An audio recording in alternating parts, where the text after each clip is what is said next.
જય હિન્દ દોસ્તો, world in box my ક્લાસમાં આપ સર્વેનું હાર્દિક સ્વાગત છે. દોસ્તો, આપણે તમને દરેક લોકોને ખ્યાલ છે કે ભાઈ સીસીની પરીક્ષાની જાહેરાત આવી ચૂકેલી છે કે જેમાં પ્રિલિમ પરીક્ષાની અંદર 4 મુખ્ય વિષયો છે, જેમાં એક ગુજરાતી વિષય પણ ખરો અને એમાં મેઇન્સમાં પણ ગુજરાતી પૂછાશે. બીજું જે ખાખીની ભરતી આવશે એમાં પણ ગુજરાતી આવશે. હવે આપણી માતૃભાષા છે તો એ પરીક્ષામાં કંઈક ને કંઈક તો પૂછાવાની જ છે.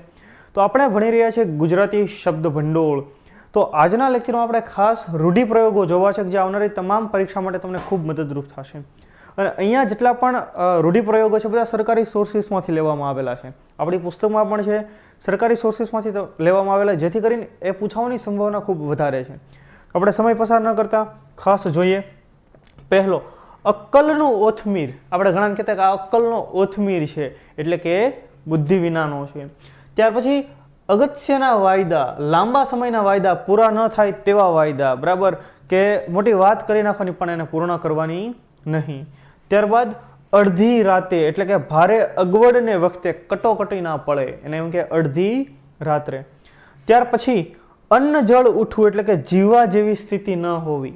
અન્ન જળ ઉઠવું કહેવાય, હવે જીવા જેવી પરિસ્થિતિ રહી નથી. આકાશ તૂટી પડવું એટલે કે ઓચિંતી આપત્તિ આવી પડવી, કોઈ એવી દુર્ઘટના ઘટે કે એના કારણે આપણે થાય કે ભાઈ આ આભ પડ્યું એમ, બરાબર, આકાશ તૂટી પડવું કે ઓચિંતી આપત્તિ આવી પડવી. આંગળીથી નખ વેગળા એટલે કે ભેદભાવ હોવો. ખરેખર આંગળીથી નખ વેગળા હોય નહીં પણ છતાંય કોઈ ભેદભાવ રાખતો હોય તો એવા સમયે આપણાનો ઉપયોગ કરતા હોઈએ છીએ કે આંગળીથી નખ વેગળા. ઉચાળા ભરવા એટલે ઘર વખરી લઈ પલાયન થઈ જવું, એને કહેવાય ઉચાળા ભરવા.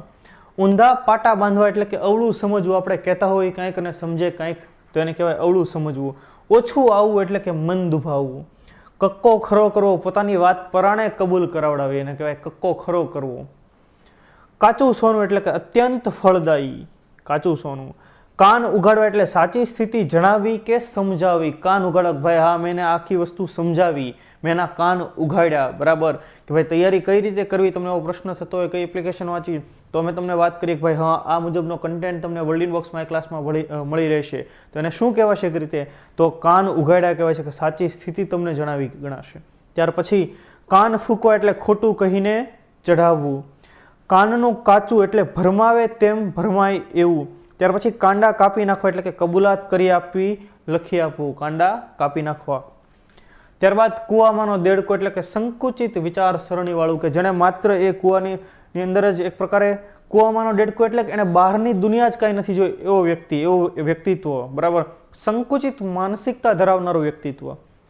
ત્યારબાદ કોણીએ ગોળ લગાડવો એટલે કે પોતાનું કામ સાધવા માટે લાલચ આપી. કોણીએ ગોળ આપણે લગાડેલો કોઈ દિવસે ખાઈ શકીએ ન ખાઈ શકીએ, એટલે કોઈ ખાસ કામ કઢાવવા માટે એવી લાલચ આપવામાં આવે જે લાલચ ક્યારેય પરિપૂર્ણ થઈ શકે નહીં. ખબર લેવી એટલે ખૂબ ઠપકો આપવો. ખાનગી ક્ષેત્રમાં વગેરે કામ કરતા હોય તો બોસ હોય ખબર લે સાંજે કે ભાઈ કે કેટલું કામ કર્યું છે, કઈ રીતે એમ વગેરે, તો એને કહેવાય ખબર લેવી.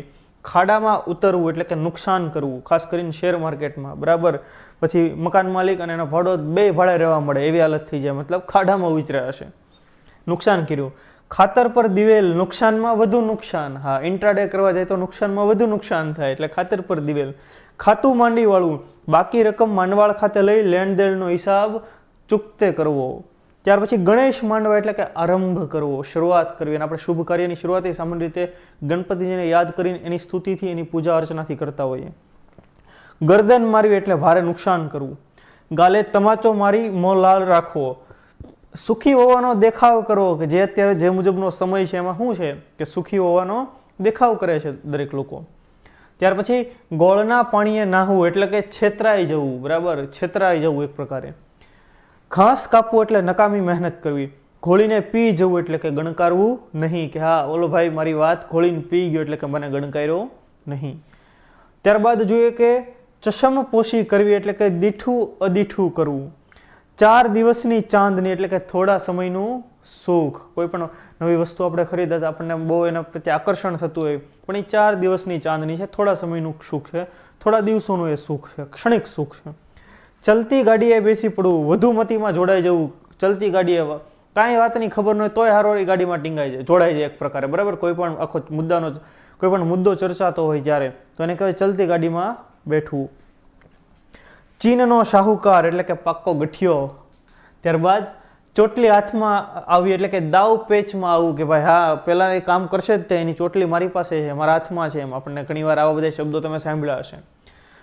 14મું રતન એટલે કે મારપીટ. છક્કા છૂટી જવા એટલે કે અત્યંત ગભરાઈ જવું કે ભાઈ પોલીસને ભાળીને અમુક ગુનેગારોના છક્કા છૂટી ગયા, કોઈ અધિકારીને ભાળીને ગુનેગારોના છક્કા છૂટી ગયા એટલે કે ગભરાઈ જવું. છાણે વીંછી ચડાવવું એટલે કે ઉશ્કેરવું, ખોટું ઉત્તેજન આપવું, જાહેર થાય તેમ કરવું કે ચાવી ટાઈટ કરવી એક પ્રકારે, બરાબર. કોઈને ઉત્તેજિત કરી દેવા કે ભાઈ આ તું એને બાંધી લે, તારા વિશે મને આવું કંઈક કીધું તું, તો એને કહેવાય છાણે વીંછી ચડાવવો.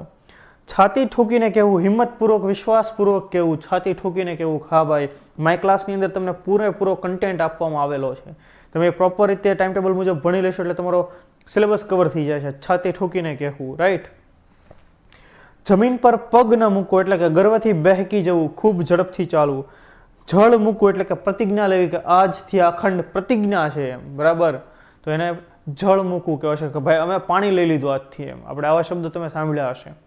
ત્યારબાદ જોઈએ જીવ ઊંચો થવો એટલે કે ચિંતા થવી, ઉચાટ થવો કે ભાઈ વિદેશ ગયેલો છોકરો 2, 3, 4 વર્ષથી પરત નથી આવ્યો, ઓફિસે ગયેલો દીકરો રાતે 11-12 વાગ્યા સુધી ઘરે નથી આવ્યો, એટલે એમ થાય જીવ ઉચાટ થવો, બરાબર. જીવ ઊંચો થવો, ચિંતા થવી કે શું થયું હશે. ખાસ કરીને મા બાપને આવી ચિંતા થતી રહેતી હોય છે. ટકાનું 3 શેર એટલે કે તદ્દન સસ્તું. ત્યાર પછી ટાઢા પાણીએ ખ કાઢવું એટલે કે વગર મુશ્કેલીએ સંકટ જતે રહેવું, ભાઈ આને ટાઢા પાણીએ ખ કાઢી નાખવો જોઈએ.